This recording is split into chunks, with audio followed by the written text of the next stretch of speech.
Lesson 6, Reflection. Keywords for this lesson are diffuse, specular, normal, incident and reflected.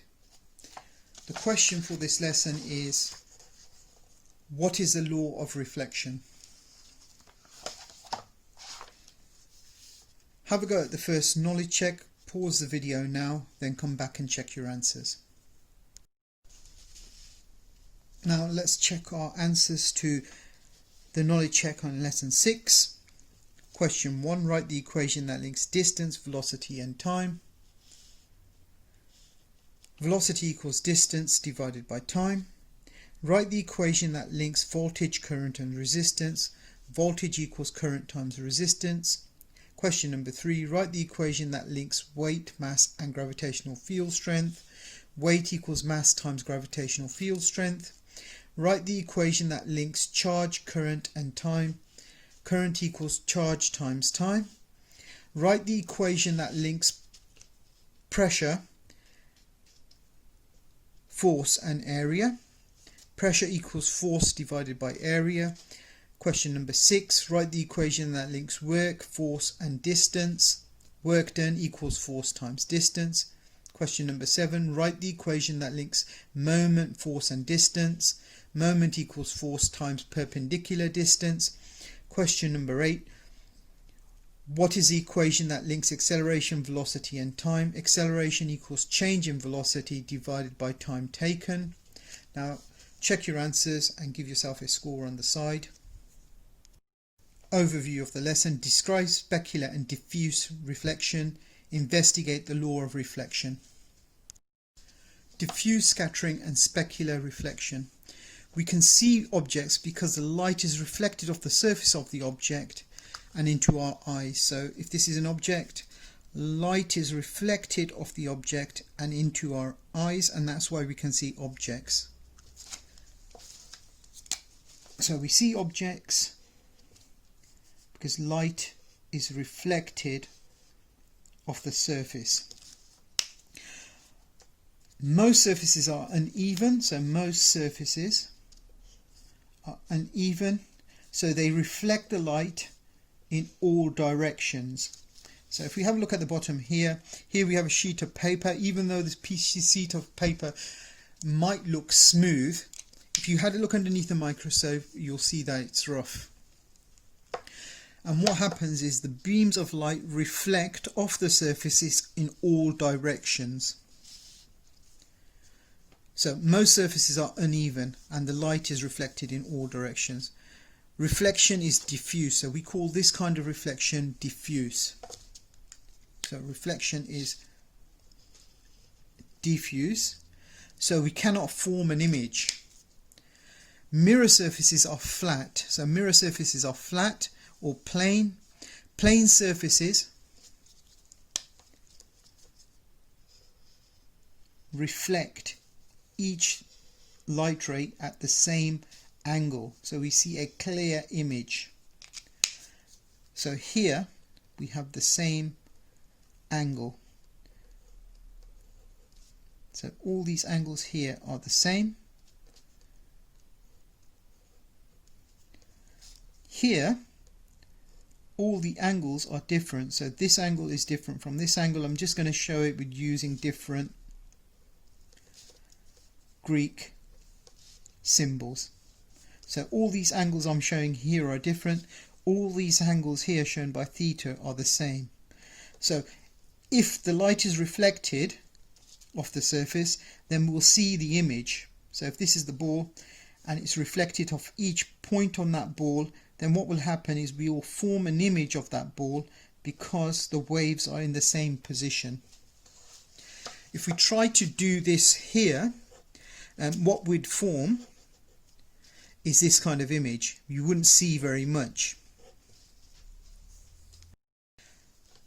So when we have the same angle, we call this specular reflection. When we come back to the lab, we'll do activity number 1, the law of reflection. So we'll investigate the law of reflection using a mirror. I will talk you through the practical now. we take a plain mirror, we put it on a sheet of A4 paper, and then we draw a line behind the mirror. We take a ray box. A ray box essentially is just a box with a light bulb in it, and it has a slit on one end that lets a ray of light out. We then shine that light onto the mirror, and that's called the incident ray, and we mark the incident ray with a pencil and 2 X's. Once the ray has reflected off the mirror, we also mark 2 X's to show the reflected ray. We remove the mirror and we draw a line at 90 degrees to the surface of the mirror. Here the mirror has been removed. This is the line behind the mirror, and we show the back of the mirror with this hashed line over here. This normal line is 90 degrees to the surface of that mirror. It's an imaginary line, and what we do is we take a protractor and we measure the incident angle and the reflected angle, and we record them in the table here. So for example, if your incident angle was 30 degrees, what we would find is the angle of reflection is 30 degrees. If the incident angle is 90 degrees, the reflected angle is 90 degrees.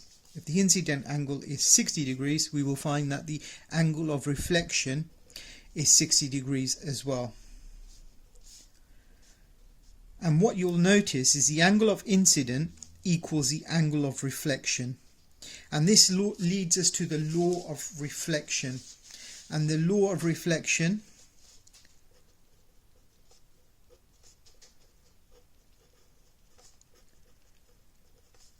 states that the angle of incidence equals angle of reflection. Another important feature of light is it travels in straight lines. So light travels in straight lines, and to prove this we're going to use a piece of equipment called a pinhole camera. Essentially a pinhole camera is an empty box with a screen on one side and a pinhole on one face, a screen on the other face, and the inside is painted black. So it's a light-proof box. So the camera consists of a light-proof box with a pinhole at one end.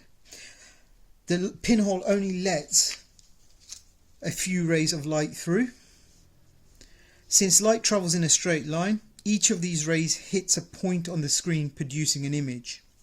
So if it didn't travel in a straight line, then we would not form an image at the back. But because it does form or does travel in a straight line, we form an image. So if this travels in a straight line, it will make a point here on the screen.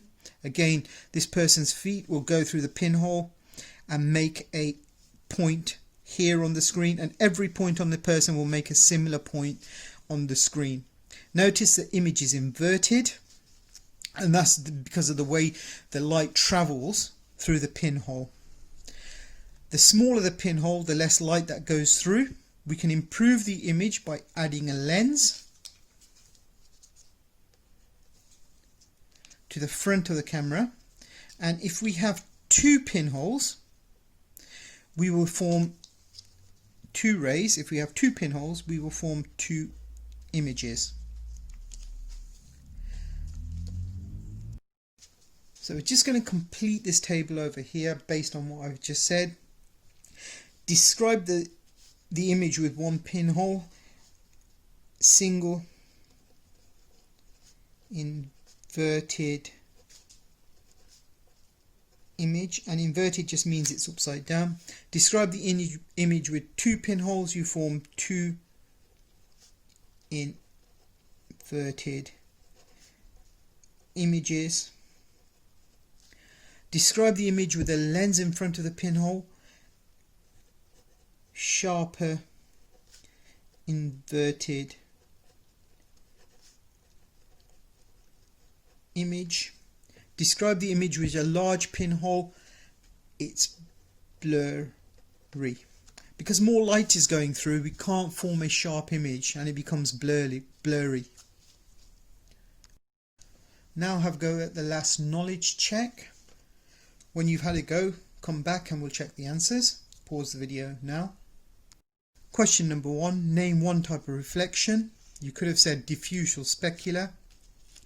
Name a second type of reflection. So depending on what your answer to number 1 was, it'd either be diffuse or specular. Describe the type of surface for reflection in type 1 above. So if you said diffuse, it's rough surface. If it's specular, it's a flat or plane surface. Again, question number 4, depending on which one you picked. Diffuse if it's a rough surface, specular if it was a flat surface. Write the law of reflection. The angle of incidence equals the angle of reflection. Explain why we can see images in a plane mirror. Plane surfaces reflect each ray of light at the same angle, so an image is formed. Question number 7, describe the normal line. 8, line 90 degrees to a surface. Name a camera which doesn't use a lens. A pinhole camera.